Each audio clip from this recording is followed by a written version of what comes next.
Todo mundo, todo brasileiro já ouviu o hino nacional. É claro também que muita gente tem história de emoções ao entoar o hino nacional e até de cantá-lo. Mas você sabe qual é a história por trás do hino nacional? Então, é isso que nós veremos no vídeo de hoje. Roda a vinheta.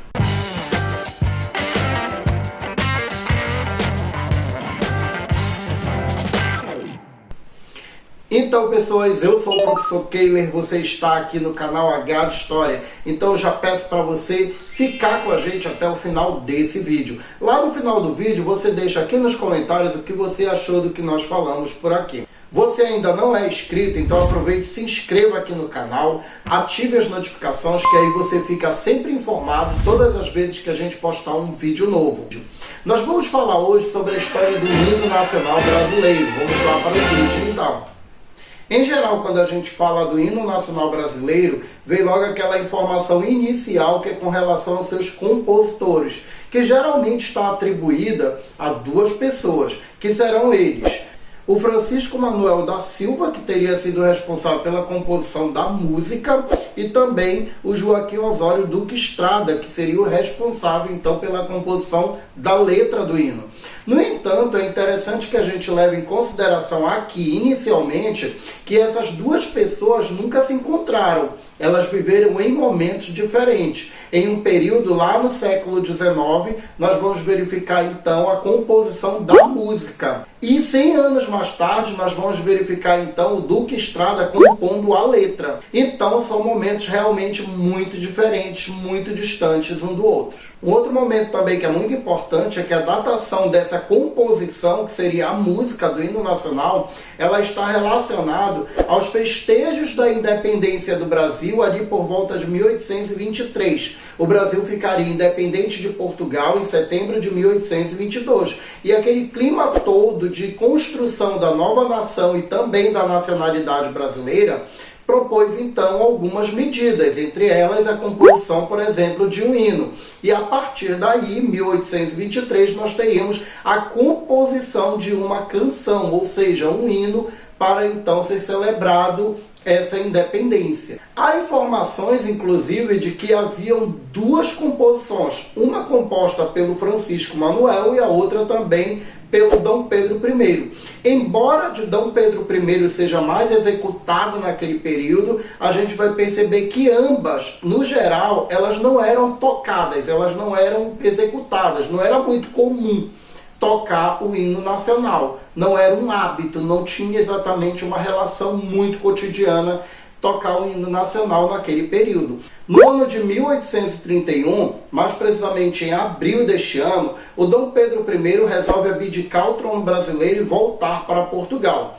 É bem interessante que a gente leve em conta que o Dom Pedro I se indispôs com muita gente aqui no Brasil. Ele teve indisposições políticas, ele causou crises econômicas, ele se indispôs com uma grande parte dos setores sociais aqui do Brasil, e a saída de Dom Pedro I soava como um alívio e que muita gente resolveu comemorar. Foi então que o hino nacional, composto lá em 1823, agora em 1831 passaria a ser celebrado como uma forma de festejar a saída de Pedro I e a volta dele para Portugal. Então, nesse momento, nós teríamos inclusive a composição de uma letra que está atribuída então ao Ovídio Saraiva de Carvalho. E a partir daí nós teríamos então um hino denominado de Marcha Triunfal, e seria executado nesse contexto de comemoração da saída do imperador. É importante também levar em consideração que a letra composta naquele período era bem agressiva com relação aos portugueses, e tinha tudo a ver naturalmente com aquele momento. 10 anos mais tarde, mais especificamente em 1831, nós vamos perceber o retorno da importância desse hino. É bom levar em consideração que, mesmo já sendo valorizado, entre 1831 e 1841, ele também seria muito pouco executado. E aí, em 1841, nós temos a coroação de Dom Pedro II. E o hino nacional ele vai, então, ser revisto. Uma outra letra vai ser composta, então, para utilizar o hino na coroação de Pedro de Alcântara, que seria o Pedro II. E aí então, novamente, a execução do hino vai ser colocada em prática. Embora a gente deva levar em consideração que a letra pouco pegou e na maioria das vezes que ele era executado, e ainda assim pouquíssimas vezes, nós teríamos a prevalência da música instrumental. Tá achando legal essa história que eu estou contando até aqui? Então dá aquele like maravilhoso que ajuda muito o canal. Vamos lá, vamos continuar. Em novembro de 1889, mais precisamente no dia 15, nós temos a proclamação da República aqui no Brasil. Nesse momento, os militares derrubam o Império, proclamam a República e colocam então o Marechal Deodoro da Fonseca como primeiro presidente do Brasil. A partir daí, muitas coisas vão mudar. Principalmente, a gente percebe o desmonte das estruturas imperiais e uma construção de um Estado republicano. Então, muitas coisas precisariam ser diferentes do que até então era o Estado brasileiro com aquelas características imperiais. Era preciso buscar uma identidade republicana. E a criação e atribuição de símbolos pátrios era muito importante para esse período. É nesse momento, então, que vai se criar a bandeira, vai se criar selos, vai se criar uma série de outros símbolos pátrios e entre eles estaria o hino nacional brasileiro. É importante destacar que para o Marechal Deodoro da Fonseca, o hino que até então existia, instrumental, estava tranquilo, estava bom, mas era preciso uma letra, era preciso então uma composição para ser cantada ali, junto com aquele acompanhamento que até então estava adequado. Então é nesse contexto que a gente vai verificar então o presidente Deodoro da Fonseca convocando então um concurso para que fosse então selecionado uma letra para o hino nacional, que naquele momento era chamado de hino pátrio. E aí nós vamos verificar a participação de mais de 20 composições. E nós teríamos entre elas a campeã do concurso atribuída aos autores, que seriam Leopoldo Miguel e Joaquim de Campos da Costa Medeiros e Albuquerque. É interessante destacar que o povo não gostou muito da letra do hino. E políticos influentes, pessoas influentes com relação ao novo governo, resolveram então pedir para manter o hino da forma como ele estava, ou seja, só orquestrado. E aí nós vamos verificar que em janeiro de 1890, por um decreto do Marechal Deodoro da Fonseca, nós teríamos então a composição vencedora se tornando o hino da proclamação da República, enquanto o hino nacional brasileiro, que seria então o hino pátrio, seria apenas tocado de forma orquestrada. O hino nacional da República, talvez poucos conheçam ou se lembrem, é esse aqui.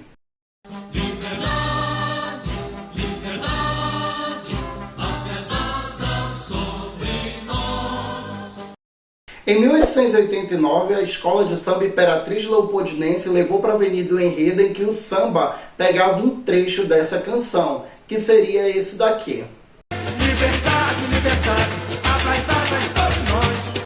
Eu acho que particularmente eu devo ter conhecido essa segunda versão antes dessa outra primeira. Mas enfim, coloque aí nos comentários se você já conhecia o hino da proclamação da República ou se você conheceu primeiro o samba da Imperatriz. Vamos lá então. Anos depois, mais precisamente em 1909, no governo de Nilo Peçanha, e nesse momento a República já estava numa outra configuração, já estava num outro contexto, o hino passou por algumas modificações muito discretas na sua composição musical. Mas é especificamente em 1922 que nós teremos de fato uma grande mudança no hino pátrio. Isso vai acontecer no governo de Epitácio Pessoa, durante a Primeira República, ou a República Velha. E nesse momento o contexto era de centenário, de celebrar o centenário da independência do Brasil. Então, para comemorar esses 100 anos da independência do Brasil, ocorrido em 1822, nós teríamos que fazer ajustes. E um desses ajustes seria exatamente com relação à letra e à composição do hino nacional brasileiro. Novamente foram encomendadas, então, letras para muitos autores, mas dessa vez quem vai, então, ser agraciado com a escolha é o Joaquim Osório de Duque Estrada, que vai então compor a letra que nós temos atualmente no hino nacional. E aí então o presidente Epitácio Pessoa, através de um decreto de 6 de setembro, oficializa então o hino nacional brasileiro, desse jeito, com pouquíssimas mudanças que a gente tem hoje. Se a gente analisar a letra do hino nacional, a gente verifica então que ela possui algumas palavras que a gente já nem usa muito no nosso cotidiano hoje da comunicação. É importante que a gente leve em consideração que essa escrita ela está influenciada por um modelo literário daquela época, que era o parnasianismo. E aí a gente verifica as influências, como do expoente Olavo Bilac, que inclusive no ano de 1906 vai ser um dos autores do hino à bandeira nacional. Eu vou pegar aqui um trecho do hino nacional brasileiro e a gente vai verificar então aqui com a mudança de palavras como ele se tornaria muito simples. Vamos lá então.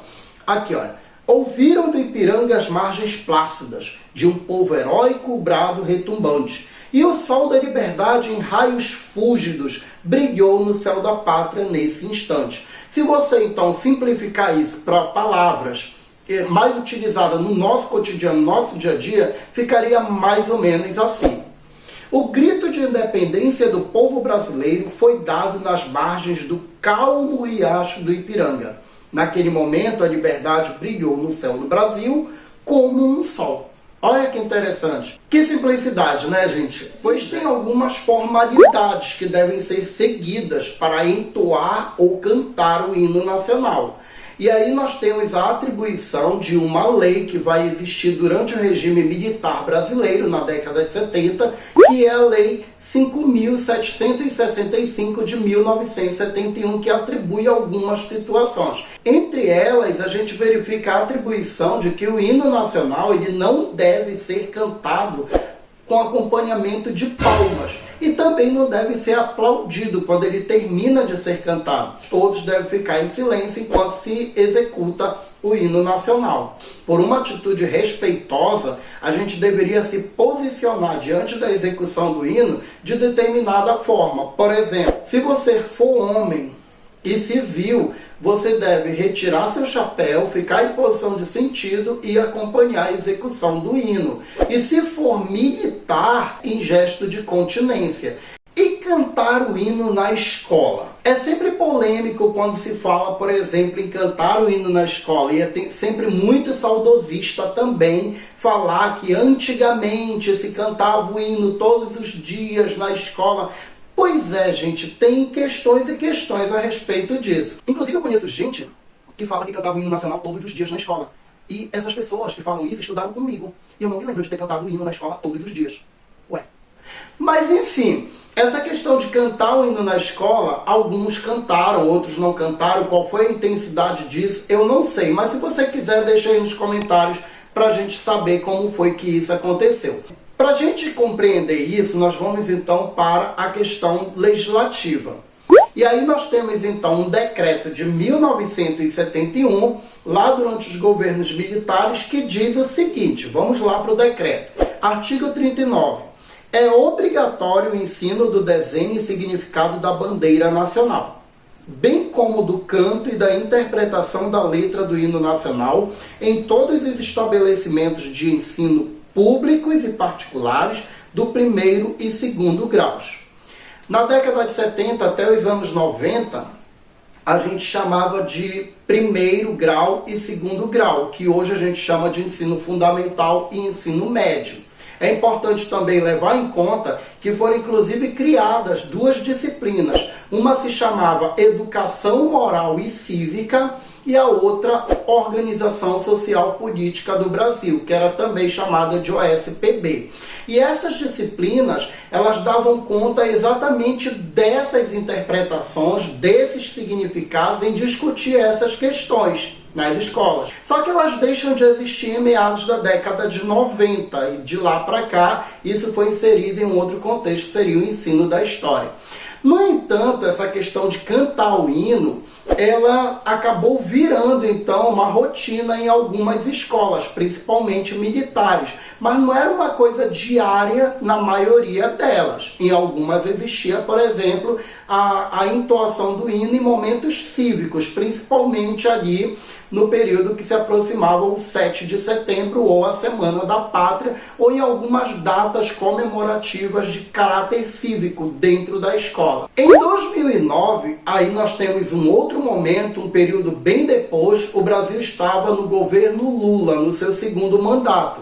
E aí nós temos então uma alteração nesse decreto, e que diz assim, parágrafo único: nos estabelecimentos públicos e privados de ensino fundamental, é obrigatória a execução do hino nacional uma vez por semana. Olha aí, então já muda. O hino se tornaria obrigatório uma vez por semana nas escolas de ensino fundamental. Eu não me lembro de ter passado por alguma escola fundamental que tenha se cantado o hino toda semana, uma vez por semana. Então, existe de fato a lei que obriga a cantar o hino na escola, mas ela não é cumprida. Em 2019, 10 anos depois, o Brasil é governado então pelo presidente Jair Bolsonaro e o seu ministro da Educação, que era o Ricardo Vélez Rodrigues, determinou então, através de um e-mail do MEC a todas as escolas, o seguinte, vamos verificar aqui o que diz o e-mail. Brasileiros, vamos estudar o Brasil dos novos tempos e celebrar a educação responsável e de qualidade a ser desenvolvida na nossa escola pelos professores em benefício de você, alunos, que constitui a nova geração. Brasil acima de tudo, Deus acima de todos. Então, o e-mail deveria ser lido pela direção da escola, destacando esse slogan, e logo em seguida todos posicionados de forma perfilada deveriam cantar o hino nacional. Acontece, gente, que nós estamos vivendo nesse momento aí, 2019, um período em que algumas pessoas rejeitam, por exemplo, a utilização de slogan de campanha na execução de um ato cívico que, por lei, ele não poderia ser atribuído a uma pessoa, a um governante, ou então a um governo específico. Então isso daí foi muito polemizado, isso daí foi muito realmente criticado. Um outro elemento é que tudo isso deveria ser filmado, enviado ao MEC, também à SECOM, e essa daí então se apropriaria dessas filmagens e poderia utilizá-la de forma institucional. O que também entrou numa outra polêmica, porque segundo o Estatuto da Criança e do Adolescente, as crianças e adolescentes não devem ser filmadas sem a autorização expressa dos pais. Então isso gerou uma polêmica e acabou então o ministro reenviando o e-mail sem necessariamente o slogan de campanha do presidente Jair Bolsonaro, e aí então ficou uma questão muito discutida, muito polemizada e acabou não indo adiante. A questão é, o hino nacional continua não sendo cantado nas escolas. Vejam só vocês. Mas e aí, gente? O que você acha disso daí? Você acha que deveria realmente ser cantado o hino nacional nas escolas? Você acha que não deveria, não é importante? E com relação a utilizar slogan de campanha para um ato cívico, isso realmente é interessante, fazer campanha política em atos cívicos? Diga aí nos comentários o que é que você acha de tudo isso. Então, aqui a gente encerra mais um vídeo do canal H de História, um vídeo sobre o hino nacional brasileiro, a sua história, as suas polêmicas, e aproveito também e agradeço de coração a sua participação por aqui. O canal H de História agradece de montão. Valeu!